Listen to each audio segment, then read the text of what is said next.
حافظ ابن قیم رحمۃ اللہ علیہ امت کے بہت ہی عظیم معتبر عظیم علماء اور ائمہ میں گزرے. انہوں نے ہمارے اور آپ کے اندر اللہ کو راضی کرنے اور اللہ سے معافی مانگنے اور بگڑے ہوئے تعلقات کو درست کرنے کے لیے ایک مشاہدہ بیان فرمایا. تمثیلی مشاہدہ بھی ہو سکتا ہے وہ، اور حقیقی مشاہدہ بھی ہو. اپنا یا کسی عارف کا ایک مشاہدہ نقل کیا ہے انہوں نے. لکھتے ہیں کہ گزر رہا تھا گزرنے والا، شاید وہ اپنے بارے میں لکھ رہے ہوں یا کسی اور کے بارے میں. ایک گزرنے والا گزر رہا تھا ایک گلی سے، کہ ایک گلی کے کنارے گھر کے دروازے کے پیچھے سے ایک ماں کے چیخنے چلانے اور بچے کے رونے کی آواز آئی.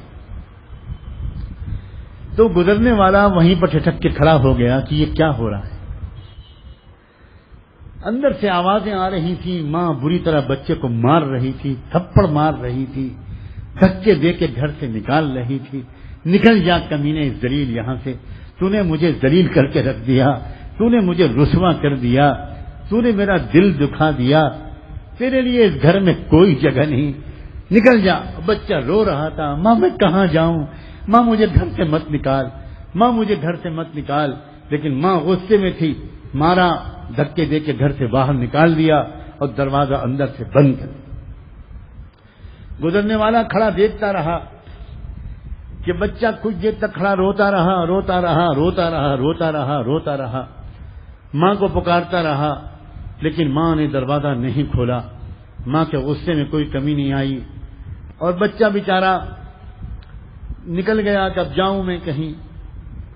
لیکن ادھر ادھر گیا، دھوپ بھی لگی، بھوک بھی لگی، پیاس بھی لگی. کسی نے پانی نہ پلایا، کسی نے ایک لقمے کو پوچھا بھی نہیں. کسی نے ادھر سے بھگایا، کسی نے ادھر سے بھگایا. بچہ مجبوراً شام ڈھلتے تھوڑی دیر کے بعد اپنے گھر واپس آ گیا. لیکن دروازہ ابھی تک بند تھا. ہمت نہ ہوئی کہ وہ دروازے کو کھٹکھٹاتا، ماں کو پکارتا. وہیں پر چوکھٹ پہ سر رکھا اور روتے روتے سو گیا. گزرنے والا یہ تماشا دیکھتا رہا کہ دیکھیں اب کیا ہوتا ہے. تھوڑی دیر کے بعد دروازہ کھلا. ماں کو کسی ضرورت سے باہر جانا تھا، یا ماں کو خود بچے کی یاد آئی، اور ماں اس لیے نکلی کہ دیکھوں میرا لال گھنٹوں ہو گئے کہاں چلا گیا، کیا ہو رہا ہوگا، کہیں اس کو بیٹھنے کی جگہ بھی ملی ہوگی کہ نہیں، کسی نے کھانے کو پوچھا بھی ہوگا کہ نہیں.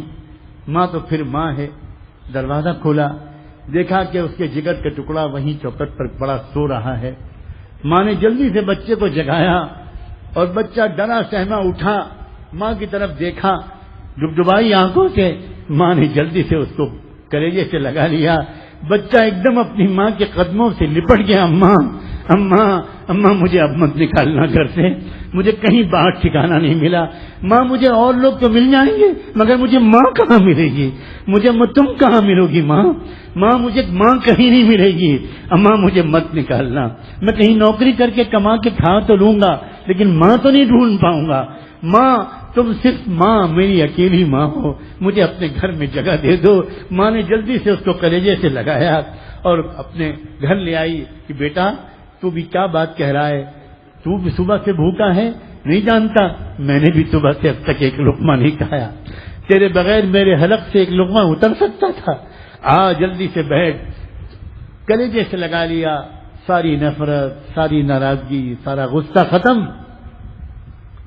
پھر زندگی پیار محبت کے ساتھ گزرنے لگی.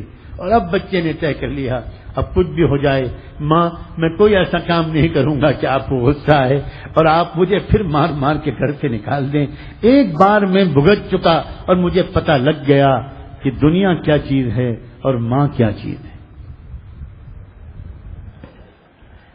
ابن قیم لکھتے ہیں کہ وہ گزرنے والا وہیں سے واپس پلٹا اور سیدھے مسجد گیا اور مسجد کی چوکھٹ پر سر رکھ کر کہا اے رب اے رب میں اس بچے کی طرح نافرمان تھا اور میں بھی تیرے در کو تیری چوکھٹ کو چھوڑ کر چلا گیا تھا.